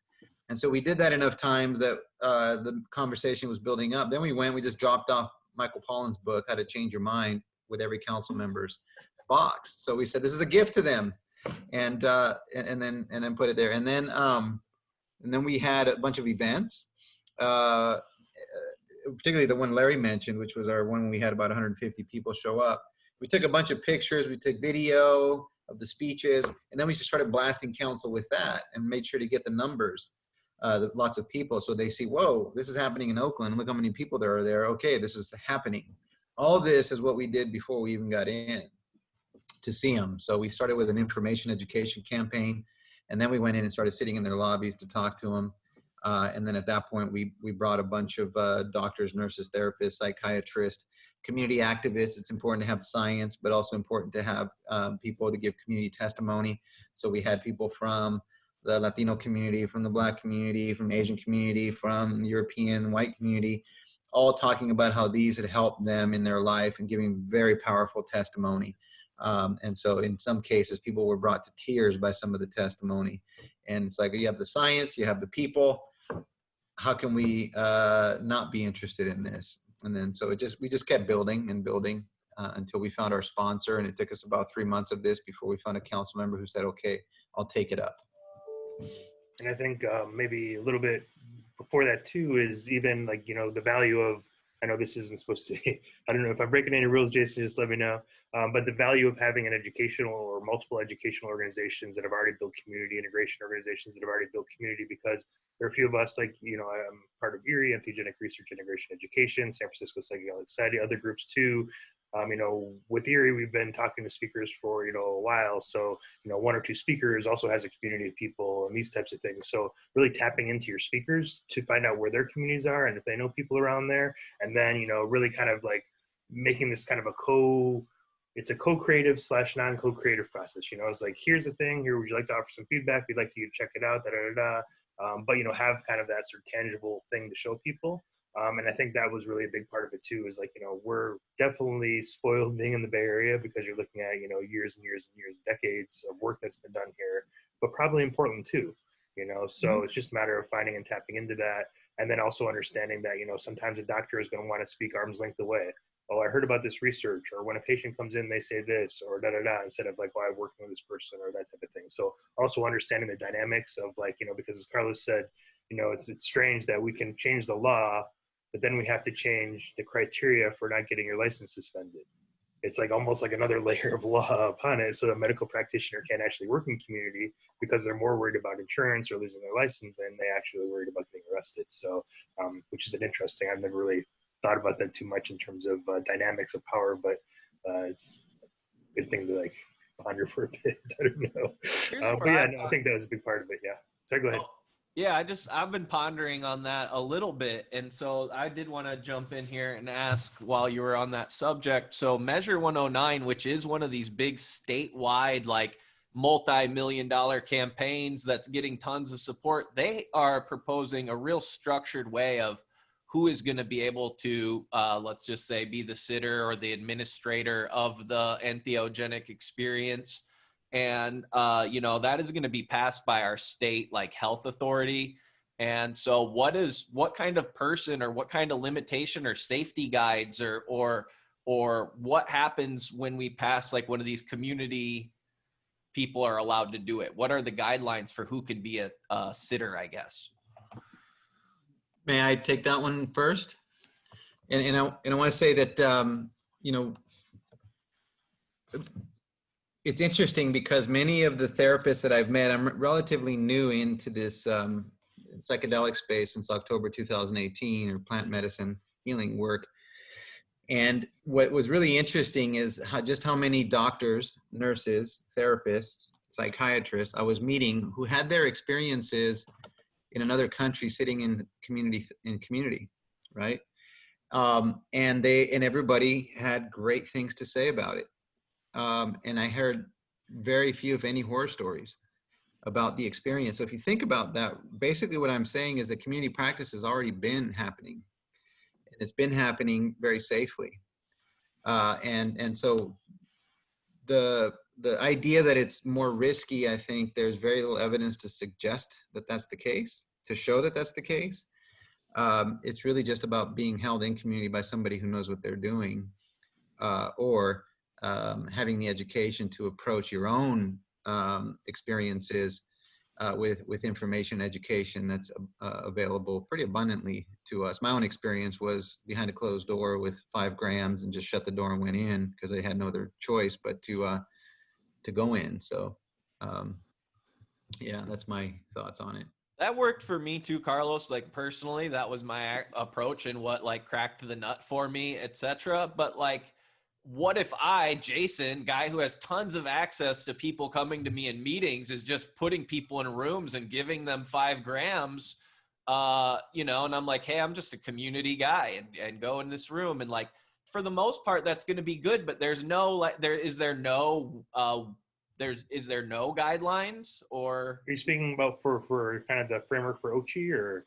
Yeah. Okay. Yes. Yeah, so maybe I'll just touch on this, and Carlos, you can help me out. I think if I'm understanding. I'll do screen share, okay? Okay, perfect. Right, so I think what you're basically saying is that what's the process for sort of choosing a facilitator? Because again, and we've had to sort of maybe describe this to other people too. This isn't about creating a framework or regulatory system for psychedelic facilitators. This is about community-based organizations that already exist in community to be an adjunct, such as a facilitator of plant-based medicines. So these community-based organizations have, one of the criteria is long-term reputation in the community, and then they'll be engaging with the facilitators and choosing and picking who's right for their people. It might be more than one person. It could be, you know, the same person across a whole bunch of different medicines or what have you, but they're the ones making that decision. And we wanted to do that again because who knows what exactly the right, you know, facilitator for an individual might be. And so they can go ahead and sort of, you know, I think we have 5 years of experience. It's at the very end. I think it's like the last 10 pages if you're looking for Ochi. 5 years. The safe practice guidelines and principles. So this is part of our passing of the ordinance, is also adopting these principles and guidelines of safe practice. These were developed by our facilitation community in Oakland, which includes nurses, doctors, lay people who have been longtime facilitators. And so they would have to get a training, but I'll let Larry finish there just to show you this. Yeah, so the training is basically just like an overview. Like I say, we're not training people on how to do the medicines, you know, but, you know, we also wanted to be flexible for if it's like, this is a community-based organization, this person's been part of the community for decades, they've maybe done yoga or meditation practices for, you know, 20 years, and maybe they've only done 2 years of mushroom journeys, but everyone there feels really comfortable with that person, because at the end of the day, we're talking about comfort level. You know, and that's really important. Sure, it's good to have all these skill sets, but like I said, almost probably everybody here and everyone that we ever talked to has done it in a place that wasn't in the sort of paradigm that we're hearing is sort of the way to go. And so, so how do we make sure that people have the option and the opportunity to really sort of choose what works best for them, who feels most comfortable for them? You know, maybe, you know, maybe 5 years experience is going to be really hard for somebody to prove that's been doing it for 20 years underground because there's no certificate that shows that, you know. So it's really a conversation between the community-based organizations and the facilitators. The idea behind this too is to have a review of the community-based organizations over the course of the year, so they can start, you know, figuring out, oh, hey, you know, this guideline doesn't really work for me, or I notice these facilitators are great, or these facilitators not so much, or, you know, ways to kind of share in between. And again, the idea is to keep it out of the government having to make the decisions, but really talk about regulation within the community. And it's based on this basic question, Jayson. Who is most equipped to figure out if a facilitator is good for their community? Is it the city council? No, because they really don't know what a facilitator is. Is it the facilitator themselves? No, because if it's somebody who's newly into this, they'd always, you know, they might think they're wonderful and they may have no experience. Is it Carlos and Larry? No. Is it Decriminalize Nature? No. So then who? So then we said, well, the community-based organization leaders, and in Oakland, we have this really tremendous, beautiful community-based organization group. These are people working for social justice causes, people working with the unhoused. And they show up every day, and they're showing up because they care, not because they're getting paid high money, right? A lot of money. So we wanted them to have a voice in the process for their constituents. So if you think of serving the unhoused community, that might be someone might be trying to emerge through trauma, out of trauma, and get their life stabilized. Then who better than the person who shows up every day to care for them and bring them food and ensure that they're okay, to help ensure that a facilitator meets the needs of that community. Excellent. Okay, so here's where my one little like still challenge is with it, and I do want to pull it back to where I kind of like cut in with Larry, and that was where the trained counselors who are on some board are the people who are at risk, and they are also the population of people in our city who are the most trained and have dedicated their life to trying to help people get better. And it seems like when we do these models, because they're the people at risk, they're the people who are afraid to participate, and they're the people we would want to be, if they wanted to be, you know, participating in that. Does that make sense? Very much, and we anticipate they will, but until they're protected, they'll still be underground, right? I think, go ahead, sorry. It's okay, I'll pull up the that one diagram that shows the concept. And I think, you know, and this is, I'm going to tap into my dissertation for a second here, and a little bit of talk I did in Detroit, you know, where the paradigm of the individual is coming from is also really relevant. You know, if the therapist is an atheist and someone had a spiritual experience, the therapist is going to say, well, it was probably just an anomaly, or maybe some neurochemical thing, or, you know, you had like a dream-like state, and maybe that's not the best space for that person to make meaning. They're not going to find the most value out of that, or maybe they will. But this is the important thing, again, about finding the paradigm that works for the individual, because otherwise someone could be putting meaning into the individual versus the meaning emerging naturally from the individual. And so that's something that we're trying to play with in terms of this idea around letting the individual have self-agency to choose their healing process, and the paradigm with which it's coming from. Okay. We have a monthly meeting for healthcare professionals in our group that's ran for over a year on a monthly basis. And I can tell you, or I couldn't tell you, the amount of people who do have a license who are scared to freaking death to even talk to their patients about microdosing and stuff, because they're so afraid of what could happen to their livelihoods and stuff. And these are the people who are so invested in the healing. So I wonder about them too, you know, like how are they? Well, I will say this. I did get a note from a friend of mine about 2 months after we passed, and he said, you know what, the other day I went into my doctor and I was telling him I was depressed, and he said to me, you know, normally I wouldn't be telling you this, but Oakland just passed. So I'm going to tell you to look up some research on mushrooms. So again, you just got to open that door a little bit, and that just causes a little bit of that risk to go away. And now people are feeling, okay, hey, this is actually safe. This is a conversation I can have. But again, it's like little baby step at a time, you know? And if I could just share this screen, because this kind of brings it all home. So the individual, the person who wants to heal, and again, we're creating these community containers, starting with the most vulnerable. That will eventually expand to everybody, we hope. We'll be having ceremonies left and right to heal people in Oakland. But let's start with the most hard to reach populations. And so we've created this community container, which are the community-based organizations or nonprofit organizations. They're doing it with their constituents, but not under their nonprofit designation, so they don't put at risk, just like you all don't put at risk your 501c3 designation. So they're stepping outside of that, but they're still maybe holding the hand or sitting with their constituents.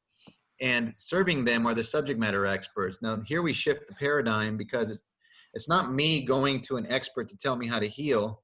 It's me healing myself, but with subject matter experts in the rooms, and the safety of this community container, which is the organization that is helping me through my life. And so the subject matter experts may include Western medicine, medical, clinical, therapeutic, global indigenous, Western facilitation, which happens underground. Many of these are the same. The therapists and the underground are oftentimes the same.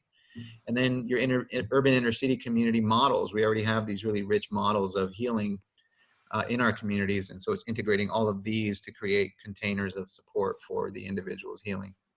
Eventually, we'd love to get protection for all these folks, but that's going to take time and perseverance. And also, I know I just saw a question that was scrolling up. I don't know if it's time, but at some point in time, I think the Entheogenic psychedelics dynamic wants to It's a good time. Yeah, I could jump in and ask that. I'm going back to when Alex mentioned, you know, on the street, you're talking to people and you say entheogens and people go, huh? And then you say mushrooms and they know. And I myself, you know, I mean, I've been involved for decades, and entheogens just, maybe you could speak, each of you, to why it was changed from psychedelics. And my vote would be, let's go back to psychedelics, because my guess is that it's more, you know, psychedelics is like, you know, hippies and drugs and like, let's get away from that and let's do this, sort of call it something else, but it really is what it is. And I would think that rebranding psychedelics to be something that, yeah, you can just look at pretty colors, but you can do work and it's a medicine, would be a shorter transition than saying entheogens, what is that? You know, even though actually, I guess there might be another reason why, but that's my question. Yeah. So here's a little, excuse me, stop me if I go too long here. So the origin of psychedelic comes from Saskatchewan Hospital, Humphrey Osmond. They were doing some very strange research there anyway. Psychedelic means mind manifesting. Psyche could also mean soul. So soul manifesting, that's a possibility there. It became a word that described art and culture and music and also experiences. So when someone says psychedelic, they're thinking all these other things, as well as healing and plants and all these other things, music, culture, all that kind of stuff. And in a particular time frame, maybe 20 years only, right? So the reason that we use the term entheogen, Ruck, Jonathan Ott, Gordon Wesson, I think, was also in this group of anthropologists that came together in the late 70s and said, how do we talk about an ayahuasca experience? Because that's certainly not psychedelic. I can't tell you that the ayahuasquero is a psychedelic person. What about iboga, you know, ceremonies? Is that a psychedelic thing? Well, it isn't really. So how can we speak to this? So it's really entheogen is really about, it comes from the root of enthusiasm, but that's sort of the story of the word, which is sort of a divine spirit, an inner looking, an inner sort of experience of the sacred, right? And what I noticed, at least in Oakland, and Oakland is also different because it's got San Francisco right across the way here, and so they've heard the term psychedelic for so long. I would much rather spend 2.5 minutes redefining the word entheogen than the 50 years it would take me to unpack all the baggage they hear about the word psychedelic, all the news stories, all the stories of LSD is this horrible thing, or acid, is it going to fry your brain, or blah, blah, like that's immediately, as soon as someone says psychedelic, all that stuff's in their head already. And you got to empty that out for them to be open again. But entheogen, okay, this is a totally new word. Just find it for me. Oh, you're talking about plants. Oh, you're talking about nature. Okay, well, that's something different. Oh, it also has psychedelic. So, you know, psychedelic can get woven through there, has psychedelic qualities, so people can see that. But really wanted to sort of get away from that terminology and use something different. And also, like I said earlier, when we were putting in the resolution, sacred healing plants, if it was editable, some of that could go out. But entheogen really means sacred healing plants. So that's kind of something we really wanted to focus on. That's my little blip on psychedelic entheogen. Carlos, do you have anything to add? I could just add, as a person who grew up in an immigrant community, Mexican immigrant, Chicano community, the only time we ever heard anything about psychedelic, it was in reference to, and I've said it with all due respect, obviously I'm just telling the cultural kind of misconceptions, was those crazy white people dancing in Golden Gate Park, right? That was kind of the mythologies in our Latino community. And similarly, I think in the Black community, there's the psychedelic community, quote unquote psychedelic community, was never really understood as a healing community. It was more understood as a partying community. So trying to break down the war on drugs and all that, it's harder to lead with psychedelics in a Black or brown community and then have a conversation from a place of healing. And so that's one of the other reasons I think it was good for me. Just to clarify, would you consider like LSD or Molly as entheogens? Molly is technically an empathogen, according to even the MAPS folks, I think, and LSD could be termed as an entheogen. I've heard people say that, but I think people consider it more psychedelic than entheogen. It does come from ergotamine, right? That type of thing. It does have that natural connection. It's semi-synthetic technically, but I would consider morning glory to be an entheogen, which is LSA. So, you know. Yeah, I was wondering, like, if the term entheogen is specifically specifically referring to like plants and things that are growing pretty much usable in their base state. I think that is maybe a part of maybe the original definition, but how we've sort of we've implied it and maneuvered it to really just be focusing on plants. But I think that was part, you know, because again, we're talking about ayahuasca ceremonies or iboga ceremonies where psychedelic didn't quite work for the nomenclature. So yeah, I would say that's part of it. Yeah. And I think it's also a cutoff might be, or delineator might be, things that people can kind of, without too much sophistication of a laboratory, produce on their own. Whereas I don't know how long it would take me to figure out how to make my own LSD, but making my own ayahuasca would probably be pretty easy. Well, thanks so much for that that explanation. I've moved the needle. I'm actually much more supporter of the entheogen idea based on your answer. Thank you. It doesn't mean we want PPS to change their name. Oh, and then my other comment was that I have done ayahuasca, and I was told 5 sits with the medicine, and that batch I was told was more visual than sometimes it is, because I found it to be definitely a close cousin to mushrooms. I had lots and lots of colorful visuals in my experience, but I haven't tried and don't intend to try iboga, and that may be a non-visual, and therefore, because to me, psychedelic sort of talks about the visuals, but I guess that's my own definition. Yeah, I would say entheogens still have visual capabilities to them. Still, I mean, definitely visual qualities. Ayahuasca is very visual, you know, and DMT as well, you know. So I don't know. I think there's like music and art is part of that visual, but it's different than the visual. It's something that's out here and created by somebody, you know, whereas this is like created by yourself. But, you know, I mean, trust me, our organization is called ERIE, Entheogenic Research Integration Education. It started in 2011. I was probably the first person to be like, you know, entheogen, most people can't even really pronounce it. I don't know if you really want to use that. You know, so I was also a little uncertain, but I was really, you know, happy, obviously, it went this way. And actually, now we can actually say this actually worked out.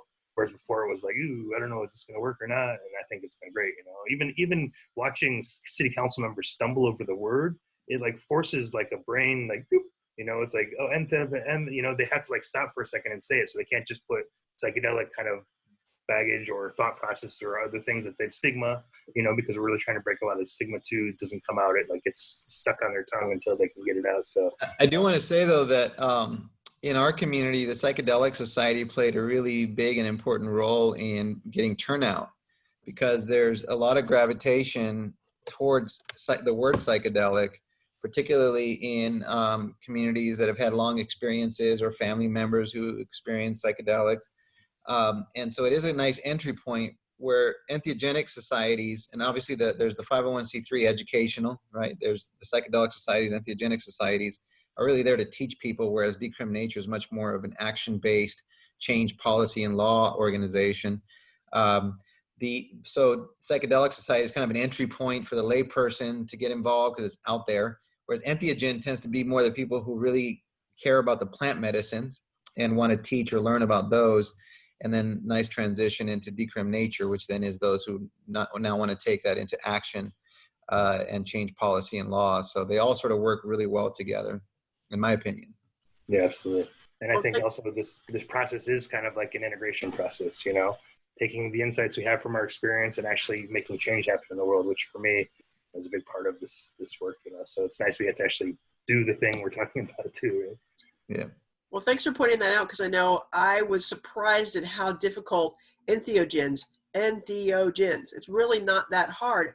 And I've known of the word for a couple years, and I only now am I feeling like I know that word and I can say it.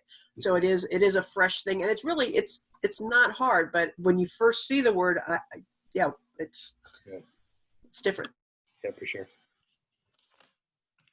So I just want to offer a little history on our organization. The actual 501c3 title is Portland Entheogenic Exploration and Research Society. And I don't know when it got switched over to Portland Psychedelic Society, but that was it was a more marketable term, and easier, more easily understood by the community. And the other thing about that is that it ties us, when we say that we're a psychedelic society, it actually ties us to a lot of other organizations that are present actually worldwide. So that's why we stuck with Portland Psychedelic Society. A little history. Actually, I don't think anyone on this call, but I don't know who the first person was I spoke to in Portland that was excited about putting together a Portland meetup back in 2012 or 13. Ellie, maybe? Yeah, I don't know. Helen.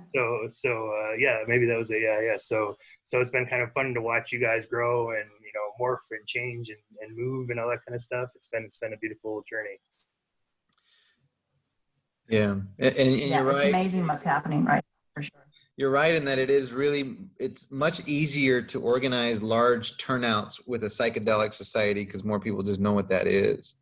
So if the intention is to really mobilize the base, so to speak, psychedelic societies are great.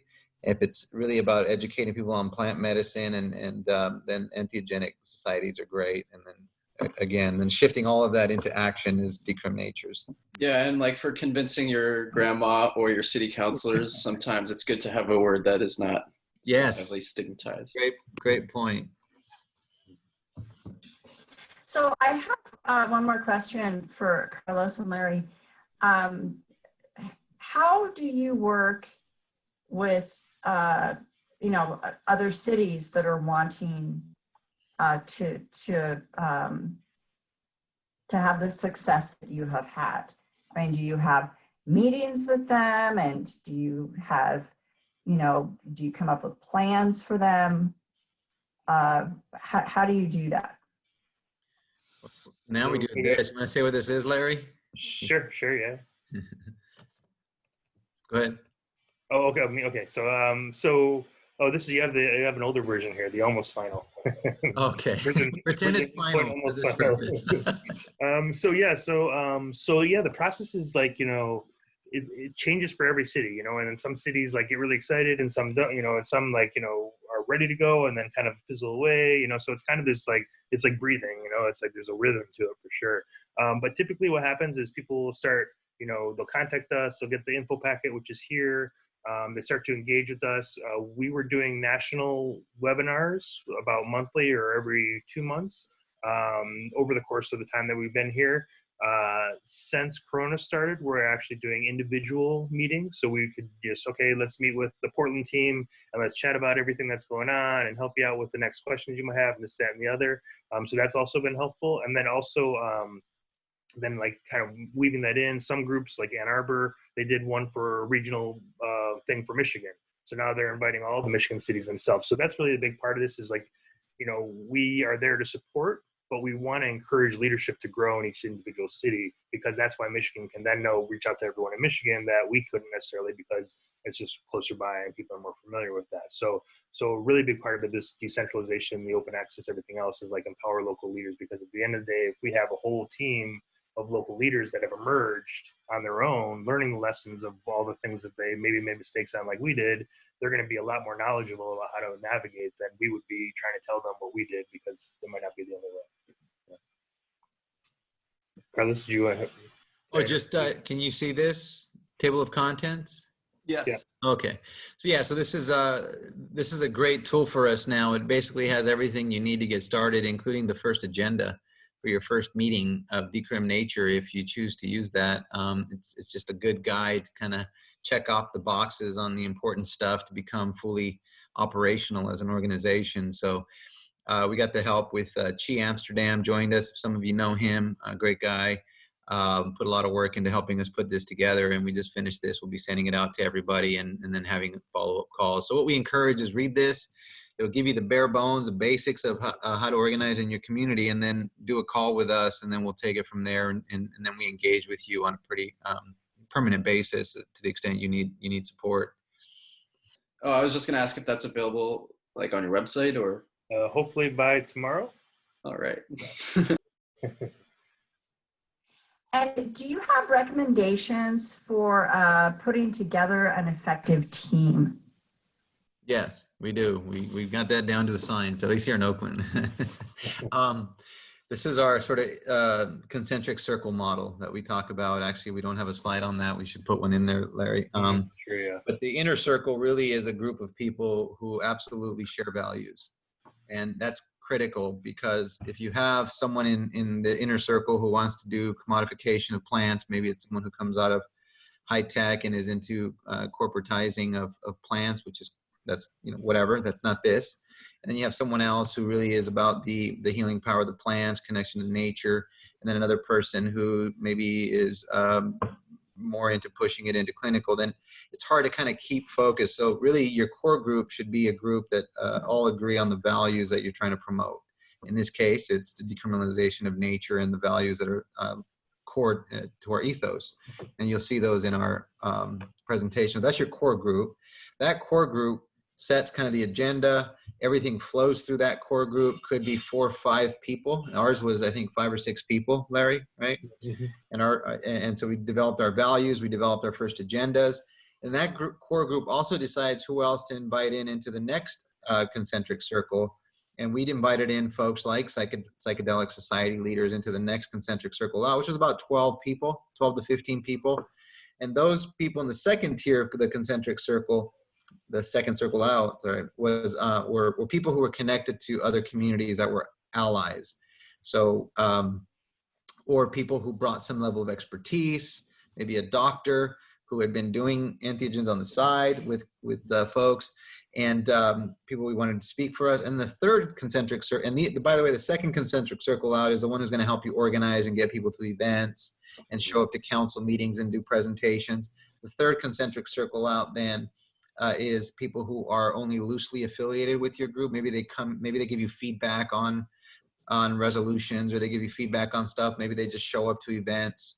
And these are typically people who support it, but don't really want to put a lot of time in. And so that's how we structured it. It worked really well. Everything always flowed back into the inner circle, so we could make sure we were keeping the ethos and values of the organization at highest standing. I think that, Yeah, and I think that's a natural, you'll start to see a natural flow of that too, because even as Alex was saying, you know, you have your group of people who are going to be there every day, knows the grindstone, doing the hard work, doing the stuff that's annoying and takes time. And I'm up too late or I'm up too early to do this thing. There's always just going to be those people that filter into really being, and then that, you know, I mean, some degree leaders are the ones who are just willing to do the hard work, you know? And so that's kind of where that happens. And then the next circles out are people that are really, you know, skill sets, you know, like Carlos said, connect to the community, but maybe just wouldn't be able to put a lot of that time into it. So I think that's a really big part of this too, who's really willing to do the work, make sacrifice to make things happen. And those are people that are so invested in it that they're willing to, you know, really be all in, you know? Yeah, and I would say that like the people that really care about steering this movement in the right direction are going to find their way into the movement, and they are going to stay there, and they're not going to let, like, they won't just be like pushed out so easily. And that's kind of how our core group is formed. It's like there's always the people that say they care, and that level of support kind of varies, but like the people who really want to like see this thing done right are the ones who are going to tolerate whatever adversity necessary and who are going to be sticking around. And those are the people who ultimately become the core members. Yeah, it's not easy. Even though it might look like it, definitely it takes a little bit of grinding. Yeah, so. and of course everybody wants to say that they really support this movement, and it's also about like taking that with a grain of salt, you know, and that everybody has different availabilities and everybody has different schedules and The ones in the outer circle are, you know, folks who kind of support it. Like they like the concept. Maybe they had a great journey and they want to show up. Maybe they even support more of a corporate route, but they're just happy that it's happening. So they're all the allies on the day that you show up to get this council, and you want 200 people in the audience. Everybody at that point who supports it is an ally, and so in that way, you know, it's great to have them. But you're right. At the end of the day, it's the core group that really is the steering force of the movement. So I have another question. Has this been mostly volunteers that are doing this work? Do you have paid staff? No, we're primarily volunteer. I'm a volunteer. Larry put in like 20,000 hours before he started getting a small stipend. So Larry gets $1,500 a month for about 50 hours of work a week. And really, Larry is the biggest workhorse of the organization. Does it primarily out of love, but it's what we can afford to give him right now is $1,500. Otherwise, everybody else is a volunteer, and we do it because we believe it can not just save us, but it can save our relationship with this beautiful planet floating in the middle of nowhere. Similar thing with us. We don't have anybody receiving a stipend, but when we were canvassing, you know, we were raising our own paychecks. We got a portion of whatever funds we raised, and then the rest went to the organization. But over here, we're all volunteers too, and yeah. Well, I just want to thank all of you for your great work with this. It's amazing, really amazing. Thank you. Thank you. Any final questions? I know we're over time, but you know, I just want to make sure that people who were in the audience tonight, even if you just want to turn on your mic and say thank you, that would be cool. But otherwise, this thing's gonna end here real soon. Thank you, everybody. Thank you for having us. Thank you, everybody. That was great. Thank you so much, everybody. We got a for few. joining. Trim, brilliant plan, brilliant people executing. Thank you so much. Thank you. Appreciate it, everybody. Good luck out there with everything. All right, everybody. Yeah, stay safe. Try not to breathe too much if you're on the West Coast. All right. Well, final announcement, then let's close it. Larry will be back with us next month in just a couple weeks, October 9th, talking about integration. And I lost the title. Is it the meaning of meaning making? The meaning of integration, the meaning of meaning making. Yeah, exactly. Yeah. I should put beyond the meaning of meaning making because everyone likes that word beyond now, right? Right. So, you know, integration is the meaning making process after you take your entheogen. So let's talk about that in just a few more weeks. So good night, everyone. Yeah, please send Decrim Decrim Portland that invite too. Also, for sure. Definitely very interested.